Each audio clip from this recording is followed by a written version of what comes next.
ቤተሰብ ከስንት መከራ ጥርሴን አስነቅዬ መጣሁኝ። አሰላሙ አለይኩም ወራህመቱላሂ ወበረካቱ። እንዴት ናችሁ? ደህና ናችሁ ወይ? እኔ ደህና ነኝ አልሐምዱሊላህ። እንደውም ፊት ያን ትንሽ ጎደል ብሏል፣ ግን ገና ማደንዘዣው አልለቀቀኝም። ግን ቤት ደርሻለሁኝ። አልነግራችሁም፣ ምን እንደምላችሁ ራሱ አላውቅም ማለት ነው። ደግሞ ራሱ ሊቆም አልቻለም። ለአንድ ሰዓት ያክል እንትን ሰጥቶ የነበርና የተጠቀጠቀ ጥጥ ነገር ነበረ። ለዛ ትቼው ነበር፣ ግን ያንን ሳነሰው ራሱ ደግሞ ሊያቆርጥ አልቻለም።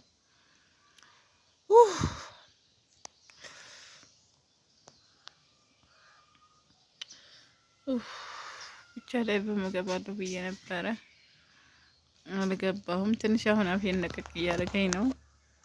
እብጠቱ ትንሽ ትንሽ አለ እንጂ ማደንዘዣ አካባቢ ነው። ማደንዘዣ ይሄንን አይኔን ሁሉ እያመመኝ ነው።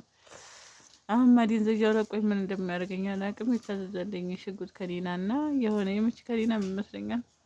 አንዱን ህመም ሲሰማሽ ያለኝም ውጭዋለሁኝ።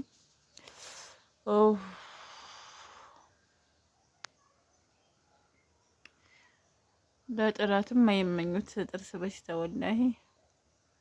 እና በቃ ይሄ ሁላችሁ አንድ ልጅ እንኳን ሳይወለድ እንግዲህ ገማጣ ሆኜ ቀረሁኝ። ገማጣ ሆንኩላችሁ። በፊት ከዛ አስነቅዬ ስለነበር ፊት የራሱ የሆነ ዶክተር ሲል ሰምቼዋለሁ። ይዛባል፣ የፊታችሁ ቅርጽ ይዛባል ሲል ሰምቼው ነበር። እና ሳይዛባ አይቀርም ራሱ። ከዚህ አስነቅያለሁኝ ማለት ነው። ኳተር ነው ያስነቀልኩት።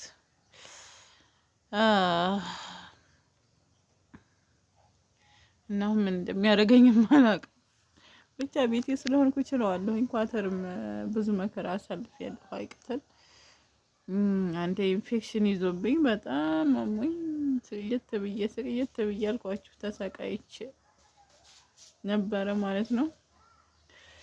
እና ለኩል ያህልን እስኪ ዱአ አድርጉልኝ። ለማንኛውም ይሻለኛል ብዬ በቃ አማራጭ የለም። ላስሞላው ፈልጌ ነበረ፣ ግማሹ ስለተሰባበረ ግዴታ ማስነቀል ነው ያለብኝ ማለት ነው። እና ደግሞ ሁለተኛ ወዲያ ያለው ስለሆነ ይሄ አፌ ሁሉ ራሱ በቃ አበይ ሲለኝ ከየት አባቴ አፌ ይከፈት እንዴ! አንዳንድ ጊዜ ማለቃቃፍ ደህና ነው። እውነቴ ነው እንዴ አንዳንድ ሰው ሲሳደብ ምን አይነት ቀርቀባ አፍ ነው ምናምን ሲሉ ሰማለሁ። ቢሆንስ በእናታችሁ ለዚህ ጊዜ ያጋድ ነበረ። እና እዛ ውስጥ እንትን ለማለት እንዴት አፌ ይከፈትላችሁ? ይሄ ራሱ ልላቀቅ ማለት ነው ሊያላቀኝ። እዛም ኳተር እንደዛ አጋጥሞ የነበረ አበይ ይለኛል። ያለው አቅሙ ይሄው ብቻ ነው፣ በቃ ያፌ አቅም። እና ምን ላድርግ? ከየት አባት ያፌ ይዘርጠጥ ማለት ነው። ሆኖም ግን አሁን ማደንዘዣው ትንሽ ለቀቅ እያደረገኝ ነው። እንደዚህ ስነካው ራሱ ማለት ነው ትንሽ እየለቀቀኝ ነው ማለት ነው። በጣም አብጦ ነበረ። ይሄ እንደዛ ብቻ ነበረ ማለት ነው። እና አሁን በጣም እየጎደለ ነው። የህመሙን ነገር እንግዲህ አላህ ይስጥር፣ አላህ ያቅልልልኝ። ልብስ አጥባለሁ ብዬም ነበር፣ አልተሳካም። ኧረ ወየው እንግዲህ አስወጥቼ እንደዚህ ይሻለኛል። እንግዲህ አንድ ቀን ኢንሻአላህ ዩቲዩብ ከፈል ካደረገኝ ምናልባት አርቲፊሻል ጥርስ አስተክል ይሆናል ማለት ነው። እዚህም 2 ጥርስ አለኝ፣ ይሄ አንደኛው። ስለዚህ ማስተከል ይቻላል ማለት ነው። ብር ነው ዋናው። ዛሬ እዚህ ላይ ሆነ ጨዋታው፣ እዚህ ላይ ሆነ ማለት ነው። በቃ ብር ጋር ሆነ ጨዋታው። እና ብር የሌለው ሰው በቃ ሸረፋውን መቀመጥ ነው እላቸዋለሁኝ። እንግዲህ አፈምሱኝና ጥርሴን እንዳሰራ ተባበሩኝ እና ዱአ አድርጉልኝ። ለማንኛውም እኔ እስከ አይኔ ነው እየመዘረጠኝ ያለው ማለት ነው። አይኔ ራሱ አነሰ መሰለኝ። ብዙ ነገር ነው አሉ የሚዛባው ማለት ነው። ጥርስ ስታስነቅሉ ብዙ ነገር ይዛባል ሲሉ ሰማሁኝ።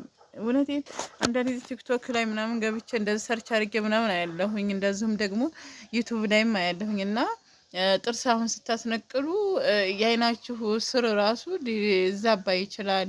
የፊታችሁ ገጽ ይዛባል። ብዙ ነገር ይዛባል አሉ። ብዙ ነገር ሊዛባ ይችላል ማለት ነው። እና የፊታችሁ መጨማደድ ሊጨማደድ ይችላል። ይሄ በቃ ወደ አንድ በኩል የማሸንደር ምናምን ነገር ማለት ነው። እና አለኩልህልን በሽታ ተመሸከም ያው ይሻላል በማለት ነው እንጂ ማስሞላቱም ያው መከራ ነው። የሚያስሞልቸው ነበረ ሲበላኝ ነው ያወጣሁት ከመጣሁኝ ዱባይ ያስሞልቸው ነበር እና ጥቅም የለውም። አላህ አፊያ ይስጠን ማለት ነው። እኔ እንጃ በምን እንደሚመጣ አላቅም የጥርስ በሽታ። ለነገሩ አንዳንድ ሰው ከንጽህና ጉድለት ምናምን ይላል። ብቻ ከዛም ብቻ አይደለም እኔ ከውሃው ነው ብዬ ነው የማስበው። አላቅም አንዳንድ ጊዜ ማለት ነው። እኔ ኳተር በቃ ጥርሴ ሙሉ ነበር ከታይም ከላይም ነበር የሚያመኝ እና ጓደኛ የጀሚል አብደላ ራሱ ታውቃለች። በቀደም እያለች ነበር ኮሜንት ላይ ማለት ነው። አሁን ማደንዘዣው እየለቀቀች ስለሆነ ራሴ ምታቱ ራሱ ተነስቶብኛል።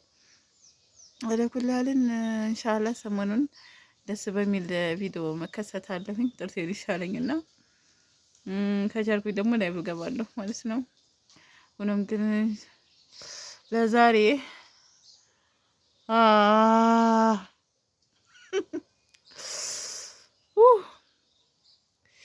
ላኢላሀ ኢለላህ ሙሐመድ ረሱሉላህ። ጥርሱን የሚያስነቅል ሰውና መሬት መሸጥ የጀመረ ሰው አለች አንዲቱ ማለት ነው። ጥርሱን ማስነቀል የጀመረ ሰው ሁሉ በቃ ጥርሱን አስነቅሎ እስከሚጨርስ ድረስ ሁሉንም ጥርሱን በሽታው አይተውም። እንደዚሁም ደግሞ መሬት መሸጥ የጀመረ ሰው መሬቱን እንደው እስከሚጨርስ ድረስ መሸጡን አያቆምም ስትል ሰማሁትና ትናንትና ለካ እውነት ነው እንደ ይሄ ነገር ምናምን አልኩኝ እላችኋለሁኝ። እና በሌላ ቪዲዮ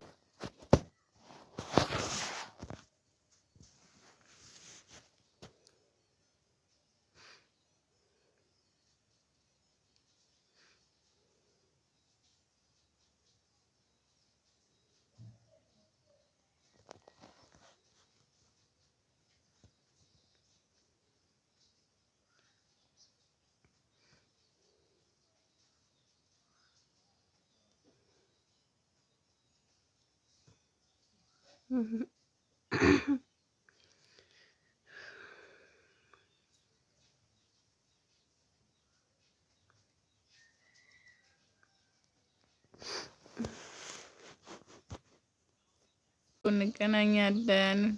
ሰላማችሁ ብዙት ይባል። ያለንበት ሰላማችን ይብዛ። ሰላም አለይኩም። ቀንሰዋለሁ ማለት ነው።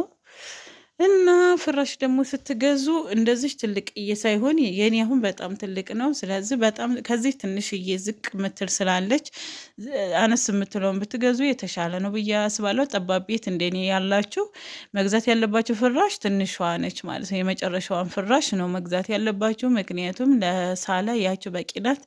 ይሄ በጣም ሰፊ ሆኖ ይዞብኛል ቦታ ማለት ነው። ቢሆንም ግን ያው ደስ ይላል ብተኙበትም እንደፈለጋችሁ ታደርጋላችሁ።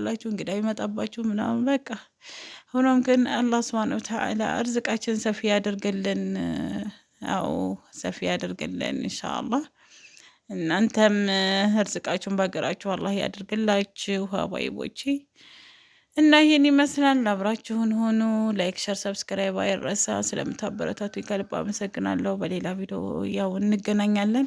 እኛ ወደ ምሳ ቦታ እንድሄድና ሰራ ላድርግ። ከቀረጽኩም ያው ረዘም ያለ ቪዲዮ ይደርሳችኋል። ካልሆነ እጄ ላይ ያለ ቪዲዮ ብቻ ከሆነ በዙ ሰናበታችኋለሁ። አባይቦቼ ሰላማችሁ ይብዛ።